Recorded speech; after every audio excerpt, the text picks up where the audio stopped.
اے پیغمبر میرے بندوں کو بتا دو کہ میں بڑا بخشنے والا ہوں، بڑا مہربان ہوں، اور یہ کہ میرا عذاب بھی درد دینے والا عذاب ہے۔ اور ان کو ابراہیم کے مہمانوں کا احوال سنا دو۔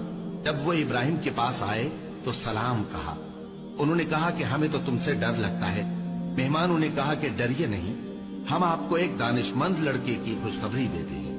وہ بولے کہ جب مجھے بڑھاپے نے آ پکڑا تو تم خوشخبری دینے لگے، اب کاہے کی خوشخبری دیتے ہو؟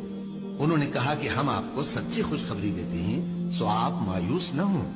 ابراہیم نے کہا کہ اللہ کی رحمت سے مایوس ہونا تو گمراہوں کا کام ہے۔ پھر کہنے لگے کہ فرشتوں، تمہارا اصل کام کیا ہے؟ انہوں نے کہا کہ ہم ایک گناہگار قوم کی طرف بھیجے گئے ہیں کہ اس کو عذاب کریں، مگر لوط کے گھر والے کہ ان سب کو ہم بچا لیں گے، البتہ ان کی بیوی کہ اس کے لیے ہم نے ٹھہرا دیا ہے کہ وہ پیچھے رہ جائے گی۔ پھر جب فرشتے لوط کے گھر آئے تو انہوں نے کہا کہ تم